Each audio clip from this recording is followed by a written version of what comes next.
buenos días Juan, buenos días Robert, ¿qué tal estáis? Buenos días. Muy bien, muchísimas gracias. Muy bien, un poquito nervioso, primer podcast. Es lo que tiene, yo también estoy bastante. Pues nada, Juan, de verdad que quería agradecerte por haber venido y que justo has venido de hace 2 horas de un vuelo, así que nada, muchísimas gracias. Un Muchas placer gracias, Juan. estar aquí con vosotros. Gracias. Bueno, Juan, recientemente te han nombrado vicepresidente de Recordati, enhorabuena por el ascenso. Gracias. ¿Cómo llega un médico a ser vicepresidente de Recordati? ¿Cuál ha sido el recorrido, digamos? Pues el recorrido empieza por un paso crítico, que es colgar la bata y colgar el fonendo y entrar en la industria farmacéutica. En su momento yo trabajaba, era médico de familia, también trabajaba en unidades de urgencias, trabajo que me encantaba, pero era un trabajo pues también bastante inestable. Yo simplemente hacía suplencias, etcétera. Y me surgió la posibilidad de entrar en la industria farmacéutica en un puesto que yo en aquel momento no conocía, que se llamaba MSL. Ni sabía lo que hacían, ni tenía ninguna idea de nada. Pero tenía algunos amigos médicos que estaban ya trabajando en la industria y me dijeron, mira, pues inténtalo, te puede gustar, ¿no? Es un trabajo muy dinámico, muy divertido, doy fe que es así. Y así entré. Y una vez que entré, lo siguiente quizás os diría, una frase que me dijo un director general en una de las entrevistas que hice una vez, que me dijo, the limit is the sky, ¿no? Sí. Que venía para mí a resumir que en la vida, por lo menos en la empresa privada, el límite sobre todo te lo pones tú, no te lo pone la empresa. Si tú trabajas, si tú tienes ambición, si tienes ganas de crecer y te preparas bien y estás preparado, cuando surge la posibilidad, la empresa cuenta contigo. De tal manera que a partir de ahí es cuando fui promocionando, en 3 años pasé a ser gerente, 3 años después pasé a ser director, 3 años después ya llevaba ya 2 unidades, luego ya 3, luego pasé a ser director médico. Ya en Sobi empecé con mi primera experiencia como director general interino y bueno, pues a partir de ahí también Recordati, director general 5 años de España, Portugal y Turquía. Y ahora, pues, que el que era mi jefe, el director europeo, ha promocionado otro puesto, pues la empresa ha pensado en mí y me han dado la posibilidad. Con lo cual, como veis, es mucho de tomar la decisión y trabajar duro para estar preparado en el momento en que surja la posibilidad. Sí, oye, pues enhorabuena por la nueva posición, ya vemos que no hay límite. Y un poco por ir al principio, y para esa gente que a lo mejor esté empezando la carrera, ¿qué es eso de ser MSL? O sea, exactamente, a lo mejor no conocen lo que es el rol, que es ser MSL, y un poco qué es lo que hace un MSL. En los laboratorios farmacéuticos tenemos distintos departamentos, muchos de ellos son comunes a cualquier industria, ¿no? Finanzas, contabilidad, recursos humanos, etcétera. Pero hay un departamento específico que es el departamento médico, que vendría a ser un poco el servicio postventa que podría tener, pues no sé, la industria de electrónica o de informática. Básicamente es un equipo con un foco muy científico. Yo suelo resumir que el departamento médico lo que tiene que hacer es ayudar a la filial a conseguir sus objetivos a través de la ciencia. Entonces el MSL es, que son las siglas del Medical Science Liaison, es el punto de contacto entre el laboratorio y el médico. De tal manera que si el médico tiene una duda sobre tu medicamento, te va a llamar a ti. Si tiene cualquier tipo de propuesta, te va a llamar a ti. Si tú quieres desarrollar algo de lo que hacemos en un plan médico, que son actividades, proyectos, imaginaos lo más sencillo, un estudio médico, pues eres tú el que vas a ir al médico, se lo vas a contar, le vas a invitar a participar, etcétera, etcétera. O sea, en resumidas cuentas, el MSL es la persona científica de contacto principal del laboratorio con nuestros clientes, que son los médicos principalmente. Y yo me pregunto, tú llegaste a ejercer como médico. Sí. Realmente, no sé si llegaste a tener en ese momento durante el cual ejerciste como médico contacto con algún MSL o con algún visitador médico, pero me pregunto cuál es la visión que tiene el médico respecto al MSL y si también se diferencia algo de la visión que tiene respecto al visitador médico. Yo, lógicamente, estuve 5 años trabajando de médico y claro que tenía contacto con representantes médicos que venían a visitarme y venían, pues, lógicamente, a informarme y a promocionar sus medicamentos. Con MSLs no tanto, con MSLs no tanto. Y esta es una cosa que yo a veces también lo digo mucho en los másters donde doy clase, y es que los laboratorios, sobre todo, lo que más tienen son delegados, ¿no? O sea, representantes comerciales. Y por lo tanto es una maravillosa puerta de entrada para trabajar en la industria farmacéutica. Luego ya, a partir de ahí, te puedes especializar o te puedes desarrollar más en la rama científica, como MSL, o Medical Advisor, o hacia la rama de marketing, Product Manager, o directamente en ventas y seguir creciendo como gerente o lo que sea, ¿no? Y sí, a mí me visitaban los visitadores médicos con los cuales tuve muy buen trato, la verdad. Yo en aquel momento pensad que yo estaba empezando, entonces para mí era muy útil porque me venía a contar medicamentos que yo no conocía. Claro. Y tenía que conocer, Sí, sí. porque tenía que prescribirlos. Sí, Entonces sí, a mí sí. venía la gente y le dolía la cadera y yo tenía que saber cuáles eran los distintos antiinflamatorios que había, cuáles eran los mejores, los peores, para una persona mayor, para una persona que tiene problemas de estómago, etcétera, etcétera. Entonces, a mí me era muy útil sus visitas, venían, yo luego me estudiaba los folletos que me dejaban, etcétera, me leía la bibliografía, etcétera. Con lo cual me di cuenta que ellos hacían una labor muy, muy importante de enganche entre el desarrollo y la producción de medicamentos hasta llegar a que sean bien conocidos por quien realmente los prescribe, que es el médico. Por eso hay que llenar ese gap, y ese gap se llena con la industria farmacéutica a través tanto de la red comercial, que son básicamente los que tienen como misión vender, ¿no? Promocionar la venta, Sí. como con la rama médica a través de los MSLs, cuya función sobre todo es dar soporte científico. Claro. ¿Y tú crees que de general hay como una buena imagen de estos doctores hacia los MSLs y visitadores médicos? O sea, porque tú has contado tu historia, que a ti sí te sirvió mucho, ¿no? Porque aprendías nuevas cosas, pero de forma general en todo lo que es los doctores lo viven de esta manera, o también hay un poco una sensación de decir, oye, que a lo mejor qué pesados pueden ser en algún momento, no. O sea, ¿cómo es un poco el ambiente que se vive en el hospital? En general es buena, en general es buena, es una relación muy respetuosa porque al final todo el mundo está trabajando Claro. y todo el mundo está trabajando por el mismo fin, que es al final beneficiar al paciente. Y en esa cadena de beneficiar al paciente, el primero que le ve es el médico, pero para llegar al médico y que llegue el medicamento, pues tiene que estar la industria farmacéutica en todo el proceso de investigación, desarrollo, producción y promoción. No voy a negar que, lógicamente, pues yo tenía compañeros que eran mucho más reacios a tener esta relación y que prescindían perfectamente de la industria. Bueno, en fin, es totalmente respetable. También hay que pensar que la industria también cubre un gap muy importante en formación, porque, claro, muchas veces hay congresos nacionales, pues no sé, ahora mismo parte de mi equipo de España se acaba de ir a Granada, que es el Congreso Nacional de Endocrinología. Y entonces, claro, pues muchas veces tenemos recursos para poder ayudar a los médicos a desplazarse, etcétera. Pues queremos que estén allí, queremos que asistan a las reuniones, que estén al día de los últimos datos que se publican, etcétera. Por lo tanto, hay una perfecta simbiosis y sinergia entre el mundo médico y el mundo farma.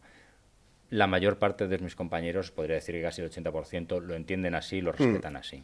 Muy interesante. Qué bien. Ahora que justo hemos hablado de la relación que hay entre médico y visitador médico o industria farmacéutica, creo que ahí sigue habiendo una concepción sobre la industria farmacéutica como esa bestia negra, yo creo que también cargando errores del pasado y a lo mejor ciertos abusos que se realizaron, pero probablemente la industria farmacéutica sea la más regulada de todas las industrias actualmente, y además esto viene, al menos en España, viene de hace pocos años, ¿no? A lo mejor 20 años, 30 años. ¿Qué ha cambiado en estos últimos 20 años en cuanto a la regulación? Pues efectivamente, Roberto, por dar un poquito más de contexto, efectivamente es muy triste ver la percepción tan negativa que hay de la industria, que es que yo he visto estudios, encuestas que está al nivel casi de la industria tabacalera o de la armamentística, imaginaros. Cuando lo que está haciendo la industria básicamente es desarrollar y poder lanzar medicamentos que mejoran siempre lo que hay. Es verdad que en su momento pudo haber pues actividades de todo tipo. Por ello, la industria farmacéutica se asoció, creó farmaindustria, y dentro de farmaindustria creó su propio código deontológico, en el que dijo, mira, nadie mejor que nosotros para regularnos, para saber lo que está bien y lo que está mal. Y entonces a partir de ahí surgió farmaindustria con toda la unidad de control deontológico para poder poner orden y de alguna manera regular toda la actividad promocional que se hacía desde los laboratorios. A día de hoy somos el sector seguro más regulado, lo cual me parece perfecto, porque cuantas menos dudas haya de la relación que hay entre un médico y un visitador médico, mejor. Todo al final es negro sobre blanco, con luz y taquígrafos, todo a base de contratos que son perfectamente públicos. Claro. Hay portales de transparencia en todas las páginas web de todos los laboratorios donde se publica todos los años todos los pagos que se realizan. O sea que, como veis, es algo de transparencia absoluta. Por lo tanto, estamos súper tranquilos, súper orgullosos del trabajo que hacemos. Yo estoy súper orgulloso de poder contratar a un médico, por ejemplo, pues para que nos haga una asesoría o para que me asesore cómo diseñar un estudio, etcétera, etcétera. Y esa relación, pues es una relación profesional que está remunerada y que tiene que estar recogida y garantizada con todas estas garantías que Farmaindustria nos facilita. Con lo cual, Gracias a eso, a día de hoy estamos muy tranquilos con todo lo que hacemos y desde luego que vale la pena que empecemos a mirar la industria farmacéutica como lo que es realmente el motor del desarrollo de la investigación en sanidad. Claro. Y yo te quería preguntar por curiosidad, claro, ¿por qué la gente tenía o tiene esa concepción de la industria farmacéutica? Es decir, vamos a decir, grandes catástrofes han sucedido en industrias petrolera, tabaquera, incluso en ingeniería ha habido catástrofes. ¿Por qué se ha quedado grabado en la sociedad esta concepción que tenemos de la industria farma y no en otros sectores a lo mejor tanto? O sea, ¿qué ha hecho que tengamos esa idea? Bueno, hay de todo, ¿no? Hay mucho mito urbano circulando, hay alguna película también que no deja en buen lugar a la industria farmacéutica. Sí. Podría parecer a veces que cuando hay un congreso internacional, que como un congreso internacional, pues te toca en Argentina, pues que alguien se pueda parecer que pueda estarse yendo de vacaciones, etcétera, etcétera. Entonces, todo esto generó un poco ese mito injusto, como digo, de que la industria pues podría estarse propasando un poco con su generosidad. Claro. Una vez que empezamos a regularlo, aparece la FPIA en Europa, en España concretamente Farmaindustria. A partir de ahí queda todo claro, clarísimo en cómo debemos comportarnos. Cuando asistimos a un congreso podemos ir el día antes y volver después, pero no más. O sea, que no haya ningún tipo de duda ni atisbo de que todo lo que hacemos es por y para la ciencia y todo lo que hacemos es dentro de un contexto profesional. Claro. Y claro, has mencionado Farmaindustria, yo no tengo ni idea de cómo funciona realmente. O sea, dices que nace un poco de la propia industria farmacéutica, pero ¿cómo funciona realmente? ¿Quién se acoge? O sea, ¿puedo decidir no acogerme a Farmaindustria o no acogerme a Farmaindustria? ¿Y qué consecuencias tiene si una empresa no se acoge a Farmaindustria? Efectivamente, la afiliación a Farmaindustria es voluntaria. La mayoría de los laboratorios de España estamos afiliados a Farmaindustria. ¿Por qué? Porque yo quiero que me regulen. Yo quiero que alguien me diga cómo debemos hacer las cosas, que revisen ese código de actuación pues en base a las novedades, ¿no? Yo recuerdo cuando esto surgió hace, pues no sé, 20 años, pues había páginas del código que no existían, como lo que era el manejo de las páginas web o el entorno web, que entonces no existía, ¿no? Entonces ha habido que irse adaptando y modernizando, y entonces está muy bien que haya esta entidad que trabaja por nosotros, con nosotros, que se mantiene a base de los socios, que somos miembros, que participamos en las reuniones en las que se toman decisiones, etcétera, y luego con todo el trabajo que están ellos haciendo detrás, que va mucho más allá de regular la relación de la industria farmacéutica con profesionales de la salud, con pacientes o con organizaciones sanitarias, que van mucho más allá de ello. Por ejemplo, ahora se están haciendo reuniones entre Farmaindustria y el gobierno para regular un nuevo estatuto marco que va a delimitar lo que es la nueva ley del medicamento, ¿no? Claro. Poder sentarnos con ellos y decidir pues cuáles son los tiempos adecuados para obtener una aprobación de precio y reembolso, cuáles son los requerimientos para ello, si queremos hacer un acceso temprano de un medicamento, en qué condiciones, etcétera, etcétera. Entonces, para todo ello necesitamos un embajador, un órgano que nos represente y que sea nuestra voz y nuestro portavoz delante de cualquier tipo de institución, ¿no? Claro. Entonces, por eso surge Farmaindustria y por eso Farmaindustria sigue creciendo, y a los laboratorios nos interesa mucho ser partícipes de ello. Y claro, yo te quería preguntar todo, porque por ejemplo en los laboratorios pues hay laboratorios más que están dirigidos a lo que son innovadores, ¿no? Otros que son biosimilares genéricos. No sé si todos ellos se tienen que alinear con Farmaindustria o hay distintas como Farmaindustrias para cada uno de ellos, o como... Efectivamente, se dan todas las situaciones. Vale. O sea, Farmaindustria cubre a toda la industria farmacéutica española. Pero luego dentro, tanto de Farmaindustria como fuera, hay subgrupos de trabajo, ¿no? Entonces, pues no sé, el sector de genéricos tiene su propio grupo, el sector biotecnológico tiene también su propio grupo. Yo dentro de Farmaindustria pertenezco a lo que llamamos el grupo mixto, que es un grupo independiente que no es ni el grupo de las empresas alemanas ni el grupo de las empresas americanas, que son muy numerosas, para que nosotros también tengamos nuestra voz, etcétera, etcétera. Entonces, como veis, es un mix de distintas cosas en donde todas tienen cabida. Entonces, has dicho que es voluntario, digamos, acceder, obviamente, a todas las empresas les interesa estar también por imagen. Las que no entran... ¿Tienen algún tipo de penalización? ¿Cómo les afecta el no entrar? No tiene ningún tipo de penalización. Eso es una decisión individual de cada empresa en la que tú tienes que valorar pros y cons. Qué es lo que doy y a cambio qué es lo que recibo.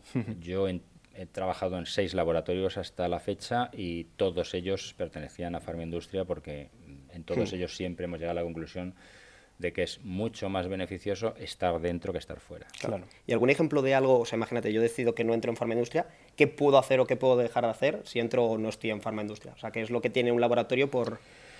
Mira, es una creencia errónea que hay a veces que si no estoy en Farmaindustria puedo hacer lo que me dé la gana. No, no es así. Claro. La ley es la misma para todos. Entonces hay una ley que es la Ley de Promoción del Medicamento que regula perfectamente cómo se debe promocionar. Claro. Farmaindustria va un poco más allá. Lo actualiza y lo elabora. Y pone ejemplos, incluso tiene también un órgano consultivo. Cuando tú tienes una duda, pues oye, la mandas y ellos te dicen, oye, pues mira, sí, de esta manera, esto está mejor, esto está peor, cuidado con esto, etcétera, ¿no? Claro.